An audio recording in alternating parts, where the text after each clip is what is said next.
Hello, good morning. কেমন আছেন madam? Good morning. ডাক্তারের মত অনুযায়ী আমি সুস্থই আছি, কিন্তু ডিসচার্জ করে দিলে সেই তো বাড়িতেই ফিরতে হবে। কি মনে হয় যেন কাজল, আমার কেন মেয়ে হলো না? আমার যদি নিজের মেয়ে থাকতো তাহলে নিশ্চয়ই তোমার মতো যত্ন করতো। কাজল বলল, আমাকে আপনার মেয়ে মনে করুন। ডাক্তারবাবু ডিসচার্জ করে দিলে কদিন আমার বাড়িতে চলুন, আমার সঙ্গে থাকবেন। অন্বেষা আমার একমাত্র মেয়ে, ওর সঙ্গে সময় কেটে যাবে। তবে আজকালকার মেয়ে তো একটু মাথা গরম, তবে অন্বেষা খুব ভালো মনের মেয়ে।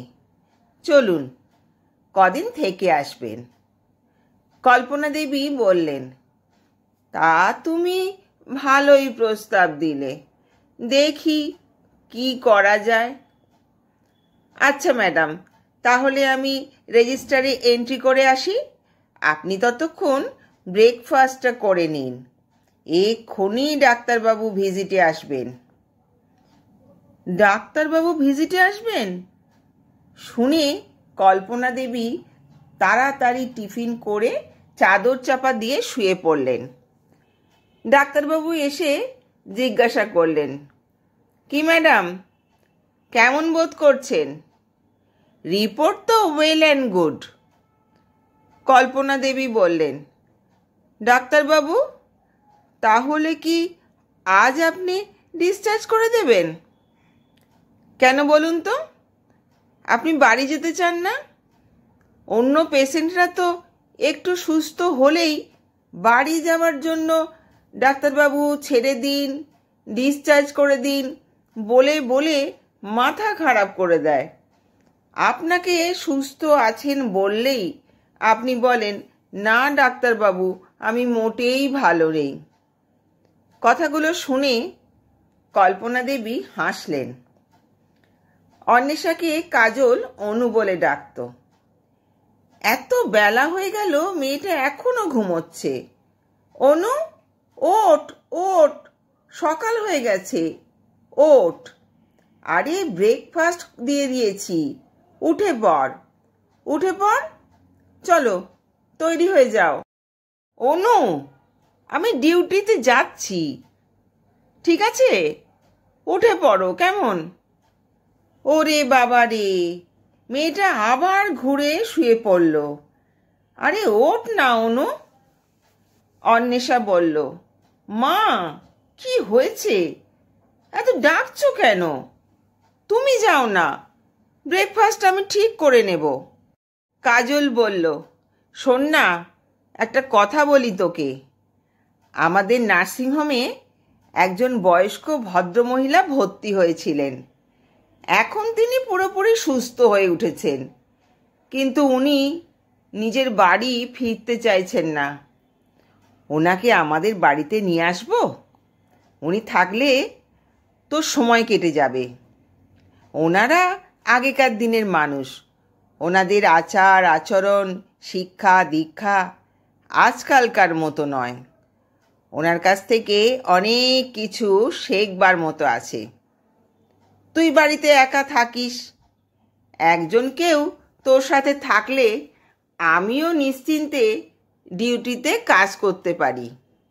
না না না না মা, প্লিজ, ওই বুড়ি মানুষগুলো আমার একদম পছন্দ নয়, তুমি আমার মাথা খারাপ করো না। কাজল বলল, ওরকম বলতে নেই, আমিও তো একদিন বুড়ি হব, তাহলে তখন তুই আমাকেও ঘৃণা করবি বল? ঠিক আছে, এখন বিছানাটা ছেড়ে ওঠ, আমি ডিউটিতে চললাম। এই তো ম্যাডাম, কেমন আছেন? এই তো ছেলে এসেছে, কথা বলুন, আমি রেডি হয়ে আসছি বলে কাজল চলে গেল। প্রতাপ কল্পনা দেবীর ছেলে, মাকে বলল, মা চলো না, বাড়ি চলো। ডাক্তারবাবু বললেন তুমি এখন অনেকটা সুস্থ, বাড়ি যেতে পারো। কল্পনা দেবী বললেন, কেন, তোর বউয়ের সেবা করবার জন্য বাড়ি যেতে বলছিস? না মা, তা কেন, চলো না। কল্পনা দেবী বললেন, চলে যা এখান থেকে, আমি এখানেই থাকবো, কোথাও যাব না। যা, চলে যা এখান থেকে, আর আসবি না। প্রতাপ মাকে রাজি করাতে না পেরে মন খারাপ করে নার্সিংহোম থেকে বাড়ি ফিরল। কিছুক্ষণ পরে কাজল এসে বলল, আজ থেকে আমি তোমাকে মা বলে ডাকবো। তুমি সেদিন বলছিলে না, যদি তোমার একটা মেয়ে থাকতো খুব ভালো হতো। আজ থেকে আমি তোমার মেয়ে আর তুমি আমার মা। নাও, ব্রেকফাস্টটা করে নাও, আজ তোমাকে আমার বাড়ি নিয়ে যাব, তুমি আমার সঙ্গে থাকবে। কল্পনা দেবী কাজলের সঙ্গে ওদের বাড়ি গেলেন। কল্পনা দেবীকে দেখতে পেয়ে অন্বেষা কাজলকে ডাকলো, মা, ও মা, শোনো এদিকে। হ্যাঁ বল, কি বলবি? আমি বারণ করা সত্ত্বেও তুমি ওই বুড়িটাকে ঘরে আনলে। অন্বেষা, তোর মনের ভিতরে বয়স্ক মানুষ নিয়ে যে ধারণা আছে উনি সেরকম মানুষ নন। অন্বেষা বলল, তুমি ওনাকে যেখান থেকে এনেছ সেইখানেই রেখে এসো। কল্পনা দেবী বাড়িতে থাকায় কাজল রেডি হয়ে ডিউটিতে চলে গেল। কল্পনা দেবী অন্বেষাকে ঘুম থেকে ডাকতে গেলে অন্বেষা চিৎকার করে ওঠে, আপনি আপনি এখানে কেন? মা কোথায়? কল্পনা দেবী বললেন, কেন, আমি তো আছি, তুমি উঠে পড়ো, আমি তোমাকে ব্রেকফাস্ট দিচ্ছি। না না, আপনাকে ব্রেকফাস্ট দিতে হবে না, আমি কিছু খেয়ে নেব বলে বিছানা থেকে উঠে চলে গেল। স্নান করে রেডি হয়ে ব্যাগ কাঁধে বেরিয়ে যেতে গেলে কল্পনা দেবী অন্বেষাকে বলেন, কোথায় যাচ্ছ তুমি? রান্না হয়ে গেছে, খেয়ে নাও, আমি খেতে দিচ্ছি। অন্বেষা বলল, একদম বিরক্ত করবেন না, মা আপনাকে এখানে এনেছে তাই, আপনি আপনার মতো থাকুন, আমাকে কিছু বলতে আসবেন না বলে অন্বেষা বেরিয়ে গেল। কল্পনা দেবী মন খারাপ করে বসে রইলেন। হে ভগবান, কি ভাগ্য করে পৃথিবীতে এসেছি, আমার কি কোথাও একটু শান্তিতে থাকার জন্য ঠাঁই হবে না? অন্বেষা সোজা মায়ের নার্সিংহোমে পৌঁছে গেল। তুমি আমাকে ঘুম থেকে না ডেকে আমাকে ওই বুড়িটার হাতে রেখে চলে এসেছো কেন?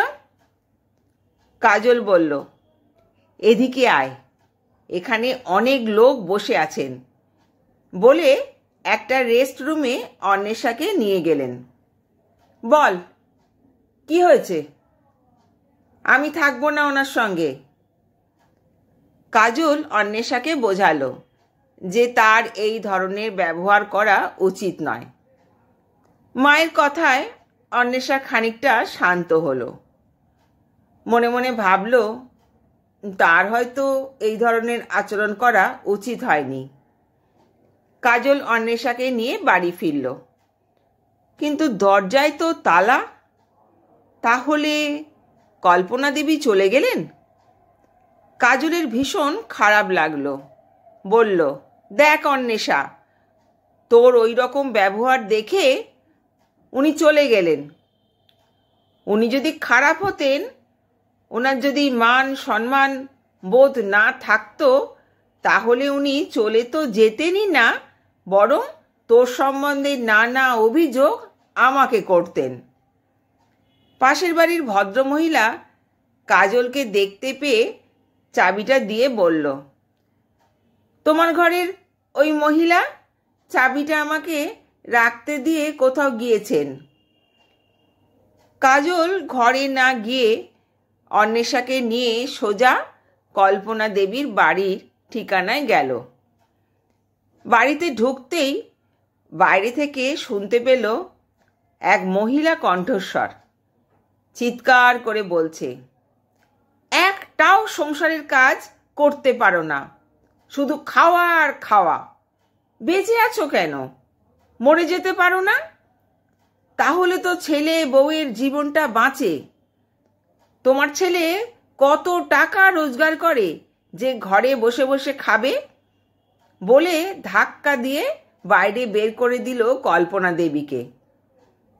বাইরে দাঁড়িয়ে থাকা কাজল ও অন্বেষা কল্পনা দেবীকে ধরে ঘরের ভিতরে ঢুকল। বলল, বাহ বাহ, এই না হলে বৌমা, মানে ঘরের বউ, যার জন্য তুমি আজ এই বাড়িতে থাকতে খেতে পাচ্ছ, আজ তাকেই ধাক্কা মেরে বের করে দিচ্ছ? তোমার স্বামীকে পেলে কোথা থেকে? তার জন্ম তো এই বৃদ্ধ মা একদিন দিয়েছিল, তাই না? তুমি গাছটা অস্বীকার করে ফলটাকে পেরে নিচ্ছ। তোমার লজ্জা করে না? যে বয়সে ওনার একটু সেবা যত্ন পাওয়ার কথা, সেই সময় ওনাকে সংসারের কাজ করতে বলছো? আপনি কে আমাদের মধ্যে কথা বলার? বড় বড় জ্ঞান দিচ্ছেন? এতই যদি ভালোবাসা, তাহলে এই বুড়িটাকে নিজের বাড়িতে নিয়ে গিয়ে রাখুন। দেখব কতদিন বসিয়ে বসিয়ে খাওয়াতে পারেন। কাজল বলল, হ্যাঁ, তাই নিয়ে যাব। আমার মা বেঁচে নেই, তাই মনটা ভীষণ খারাপ লাগে বয়স্ক মানুষদের দেখলে। মায়ের কথা মনে পড়ে যায়। দিদা, চলো চলো তুমি আমার সঙ্গে। দিদা, আমাকে ক্ষমা করে দাও তোমার সাথে যা করেছি তার জন্য। তুমি যদি না যাও তাহলে বুঝবো তুমি আমাকে ক্ষমা করনি। চলো দিদা, চলো না।